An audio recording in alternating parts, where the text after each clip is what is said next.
Hello, and welcome back to another fantastic episode of I'm Free Now What with me, Michelleflcsw, a licensed clinical social worker in the state of Florida in private practice. Today is going to be a short little educational video about the different mental health providers that you might encounter. I find that a lot of times people are unsure about the job functions or what is occurring with the different mental health providers. I like to break them down into two categories. We have on the one hand, the providers that can give medication. Then on the other hand, we have the providers that do mental health therapies. We call these psychotherapists. A psychotherapist requires a license in the state of Florida. Sometimes you will have people that claim that they are therapists and they don't even have a master's degree in anything, never mind any specific training, and never mind a license. So if you are looking for a therapist, you want to make sure that your therapist is actually a therapist. And we're going to go over what that looks like on this side. But first, this side, the medication side. Over here, we have the ones that can prescribe psych meds and have a specialization in psych meds.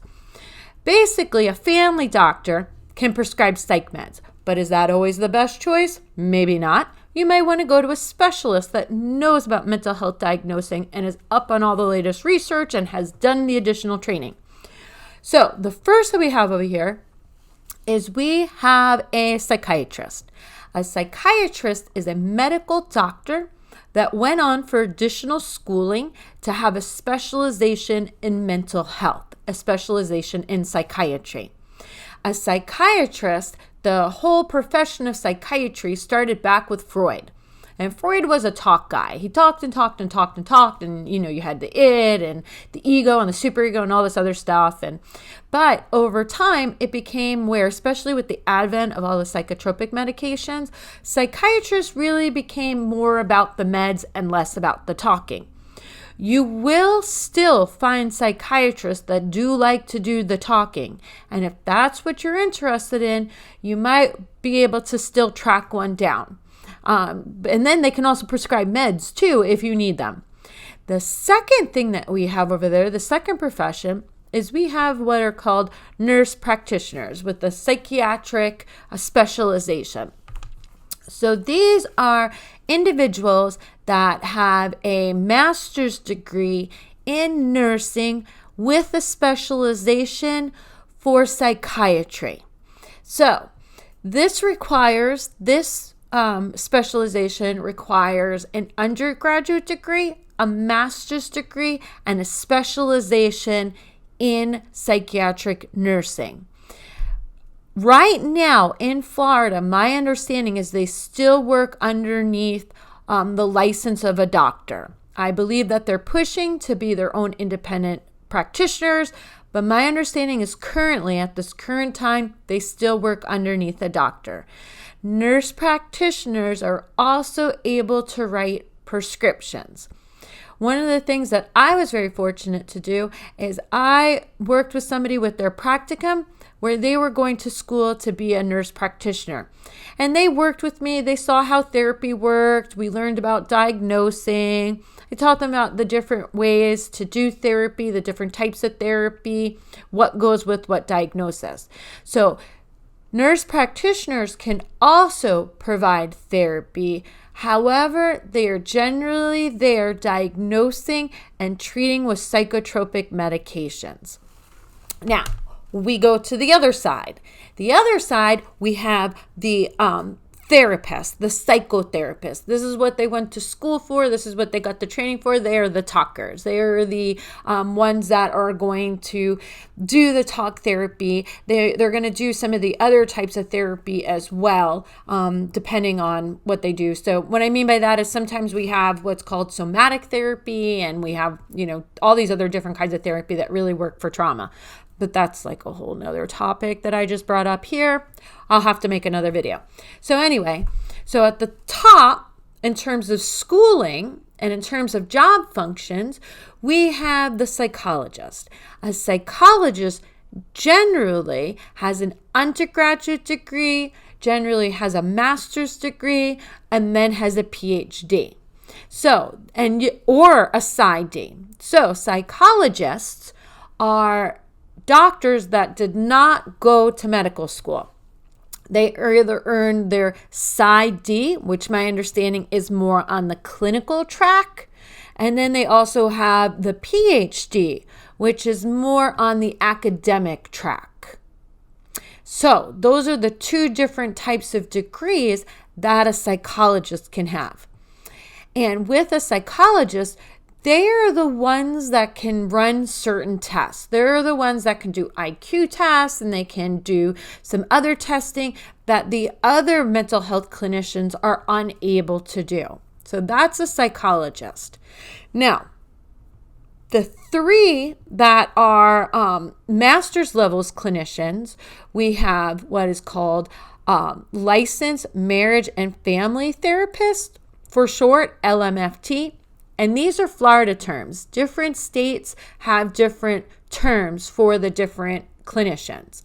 So you have an LMFT, licensed marriage and family therapist. Their educational background, once again, they need a bachelor's degree and then they need a master's degree. And then they also have a required number of hours after they graduate that they need to do supervised before they can go ahead and get fully licensed by the state.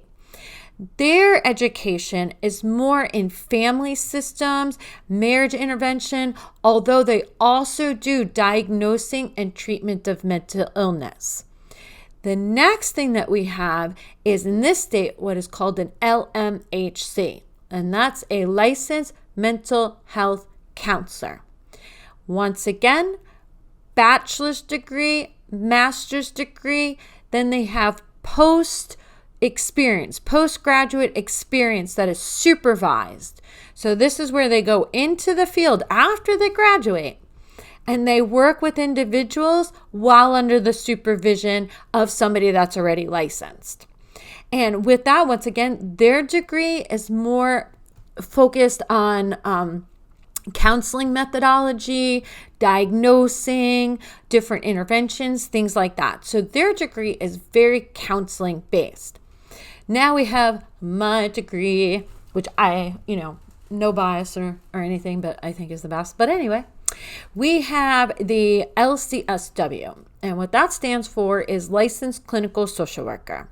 And so once again, there is a bachelor's degree, there is a master's degree, and then there is 2 years of postgraduate supervision. And what that means, and I can speak more about this one because I've been through this process, and I also supervise people for their license. I'm a qualified supervisor in the state of Florida, and I love doing that. Absolutely love doing that. Side note. So with an LCSW, we go and we get our, for me, I got my BSW. So I got my bachelor's degree in social work, and I got that from Florida State University. And then I have my master's degree in social work, and I got that from Florida Atlantic University. Then after I graduated, and those all required internships. You have to do internships. That way you get hours and you get clinical experience and all this stuff. So lots of internships, a lot of hands-on. All the fields are really hands-on. Psychologists, they have to be filmed doing things. I don't know about that. So with social work, there is the 2 years postgraduate supervision. So what happens is people that are interns in the state, they already graduated, so they already have graduate degrees. But then in order to get fully licensed, they then have to register with the state. And all licensing can all be looked up in the Florida Department of Health website. So if you have a question about somebody's license, whether or not they are licensed or not licensed, you can go look them up on the Florida Department of Health website. If you have some, you're kind of suspect about some people and you think that they might not be great practitioners, once again, you can look up those individuals and see if there are any board complaints about them, if they've ever been fined or found that they're incompetent and blah, blah, blah, blah, blah. All that is on the Florida Department of Health license lookup. So people graduate from their programs. Social workers graduate from their graduate programs. And then what they have to do is they then have to register with the state as an intern. Once they register as with the state, they have to do a certain number of hours that are supervised. And then we also have to pass a national board certification. So we not only have to do our supervision, we have to pass this extremely difficult exam, and then we can finally get our license. So it's a long, arduous process. And, and it costs a lot of money too. None of this is free. People are always like, why does it cost so much? Because it costs a lot to get educated. Never mind the amount of CEUs and additional trainings that we do in order to be the best providers that we possibly can be for the people that we see. So I hope that I didn't go too all over the place with this video. Who knows? Probably did. Whatever. Hopefully you still found it helpful, and now you know the difference between the different providers, and then you can make an informed decision when you're going to see a mental health person.